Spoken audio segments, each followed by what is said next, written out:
किस तरीके से तैयारियां की जा रही हैं और पोलिंग पार्टियां भी आज रवाना हो रही हैं मतदान केंद्रों पर। हमारे साथ खास मेहमान जुड़ गए हैं, उनका भी रुख कर लेते हैं। आदर्श। बिल्कुल, हमारे साथ डॉक्टर मोहम्मद अमीन जुड़े हुए हैं, पूर्व ज्वाइंट डायरेक्टर हैं चुनाव आयोग के। सर, बहुत बहुत स्वागत है आपका न्यूज स्टेट पर। साथ ही हमारे कुछ रिपोर्टर्स भी जुड़ेंगे और वो जैसे ही जुड़ेंगे उनसे जुड़ी हुई जो जानकारी है, जो जमीनी जानकारी है, वो भी हम आपसे आप तक पहुंचाएंगे। लेकिन फिलहाल जो हमारे साथ गेस्ट जुड़े हुए हैं उनका रुख करते हैं। डॉक्टर मोहम्मद साहब, अब मालवा निमाड़ की 8 सीटों पर मध्य प्रदेश में वोटिंग होने जा रही है, लेकिन अभी तक जो दिखाई दिया है तीसरे फेज में तो हालांकि हमें अच्छी खासी वोटिंग दिखाई दी, लेकिन उससे पहले 2 फेज में कुछ खास रुख वोटर्स का नजर नहीं आया। चौथे चरण में मध्य प्रदेश में बम्पर वोटिंग हो, क्योंकि मध्य प्रदेश के लिए ये आखिरी चरण का भी लोकसभा चुनाव है और ज्यादा से ज्यादा वोटर्स निकले। चुनाव आयोग की तमाम कोशिशें होती हैं, लेकिन उसके बावजूद भी सर क्या कारण रहता है, क्योंकि इस वक्त भीषण गर्मी पड़ रही है, क्या बड़ी वजह रहती है जिसकी वजह से वोटर्स अपना इतना इंटरेस्ट शो नहीं करते हैं? क्या कुछ ऐसे रीजन निकलकर सामने आते हैं? देखिए, ऐसा है कि अब की बार जो प्लान बना है उस प्लान के तहत कोशिश की गई थी कि लोगों को छुट्टी भी मिलेगी, उस बहाने रेस्ट भी हो जाएगा और लोग अच्छा से अच्छा मतदान आगे बढ़कर ज्यादा करेंगे। लेकिन आपने देखा होगा कि कहीं पर फ्राइडे को है या क्या कहीं पर मंडे को है। जैसे आज संडे है तो सैटरडे, संडे और मंडे को भी लोगों ने अपना छुट्टी मना ली, शहर के लोगों ने। इसी तरह से फ्राइडे, सैटरडे, संडे मना लिया। लोगों का रुझान ये रहा कि अर्बन का देखने में आया है कि वो इसको छुट्टियों के रूप में ले लेते हैं।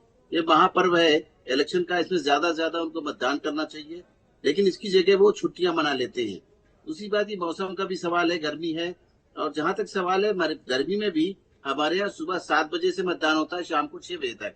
तो बीच में देखा जा सकता है कि मतदान कुछ स्लो रहता है, लेकिन सारी फैसिलिटीज दी जाती हैं। दुनिया का एक ऐसा लोकतांत्रिक देश है जिसके अंदर सबसे अच्छा और सबसे सुलभ मतदान होता है और वोटर्स की पूरी देखरेख होती है। यानी वोटर आईडी कार्ड से लेके आप देखेंगे कि जो पोलिंग स्टेशन हैं उन पे हर तरह की जो समस्याएं छोटी मोटी आती हैं, जैसे किसी को कोई फर्स्ट एड की जरूरत है तो वहां पे डॉक्टर उपलब्ध है, वहां पे व्हील चेयर उपलब्ध है, वहां पे हर तरीके से। और एक इलेक्शन कमीशन का ही बीएलओ है जो हर एक के घर पर्ची पहुंचा के आता है और free of cost card deliver करके आता है। तो ये लोगों को सोचना चाहिए कि मतदान में आगे से आगे बढ़कर उनको हिस्सा लेना चाहिए, क्योंकि देश का सवाल है, इसमें देश की प्रगति का सवाल है और देश की प्रगति के साथ हमारे वोटरों का बहुत बड़ा योगदान है। लेकिन मैं तो एक बात ये भी कहूंगा कि साथ में जो हमारे इलेक्शन कमीशन के ये स्टेक होल्डर्स हैं, उनमें पार्टियां भी आती हैं। तो पार्टियों के भी वर्करों को चाहिए, पार्टी के कैंडिडेट्स को चाहिए और पार्टी के लोगों को चाहिए कि ज्यादा से ज्यादा मतदान के लिए उत्साहित करें। मैं तो बहुत बहुत धन्यवाद देता हूं अपने इन समाचार पत्रों को और कम्युनिकेशन को और टीवी चैनल्स को, क्योंकि देश में इतना मोबिलाइजेशन करते हैं जिसकी वजह से मैं समझता हूँ कि ज्यादा से ज्यादा मतदान लगातार हम भी वोट गुरु अभियान चला रहे हैं, लोगों को जोड़ने की कोशिश कर रहे हैं, बता रहे हैं कि जागरूकता होनी चाहिए और अपने मत का इस्तेमाल करना उनके लिए कितना महत्वपूर्ण हो जाता है। अमीन जी, मैं ये भी जानना चाहूंगी, अभी आपने जिक्र किया कि अर्बन एरियाज में क्या होता है, छुट्टी की तरह इसका इस्तेमाल कर लिया जाता है। हम देखते हैं रूरल एरियाज जहां पर एजुकेशन की बात होती है उतनी नहीं होती है, वहां तो भी हम देखते हैं वोटिंग परसेंटेज बढ़ जाता है और अर्बन एरियाज में ऑपोजिट सिचुएशन हो जाती है। ऐसा क्यों होता है? और फिर इलेक्शन कमीशन द्वारा भी लगातार अभियान चलाए जाते हैं, लोगों को जागरूक किया जाता है, उसका कितना प्रभाव पड़ता है? देखिए, इलेक्शन कमीशन का ही एक ऐसी आईडी है जो फ्री ऑफ कॉस्ट बनती है, घर पे डिलीवर होती है, कितनी सुविधाएं हैं और कितनी सुविधाएं उनको पोलिंग स्टेशन पे दी जाती हैं कि हर तरीके से सुविधा दी जाती है। हमारे बहुत से तो आप देखा होगा आपने कि अब की बार जो है लेडीज के लिए स्पेशल पोलिंग बूथ बनाए गए हैं, जिनमें कि गार्ड से लेके सिक्योरिटी गार्ड से लेके प्रिसाइडिंग अफसर तक सभी महिलाएं हैं।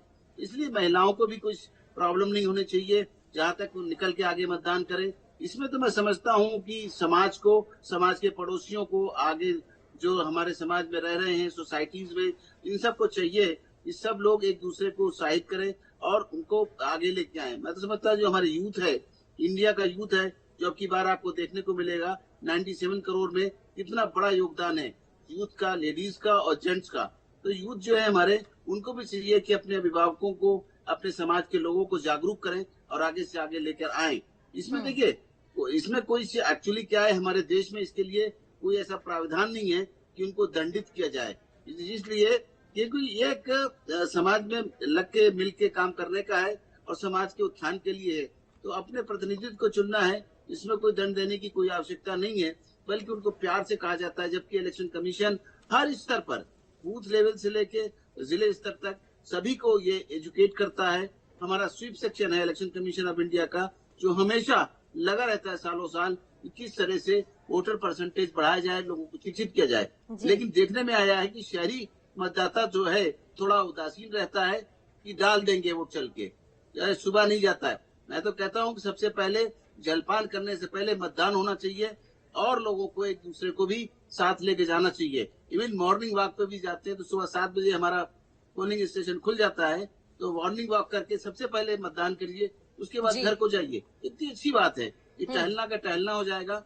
और अगर कोई सुविधा नहीं है, कोई प्रॉब्लम है, तो आप आफ्टर लंच ये आपको देखने को मिलेगा कि पोलिंग परसेंटेज हमारा 2 बजे के बाद, 3 बजे के बाद भी बढ़ता है और ये शाम को 6 बजे तक। और मैं समझता हूँ कि अगर 5-6 बजे तक हमारे पोलिंग स्टेशन के अंदर लोग आ जाते हैं, तो चाहे वो रात 12 बज जाए, उनका मतदान का उपयोग किया जाता है और मतदान अपना कर सकते हैं। किसी तरह की कोई समस्या नहीं है। इतना अच्छा मतदान हमारे देश में व्यवस्था की जाती है, अगर न करे तो मैं कहूँगा उनका दुर्भाग्य है। जी। मुझे एक बात और समझाइए सर आप, जैसे मध्य प्रदेश में कल वोटिंग खत्म हो जाएगी और कल मध्य प्रदेश के लिए आखिरी फेज का चुनाव है, लेकिन इसके अलावा बाकी राज्यों में, कई राज्यों में वोटिंग चलती हुई आगे वाले फेजेस में भी नजर आएगी। अब यहां से फिर क्या प्रोसेस आगे होता है जब एक राज्य में चुनाव खत्म हो जाता है, बाकी राज्यों में आगे के फेजेस में किन बातों का ध्यान रखना होता है?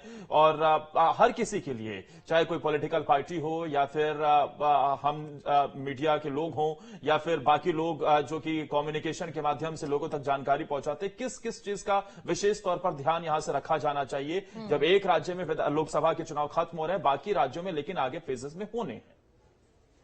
देखिए, जिस दिन चुनाव घोषित होता है उसी वक्त से मॉडल कोड ऑफ कंडक्ट लग जाता है।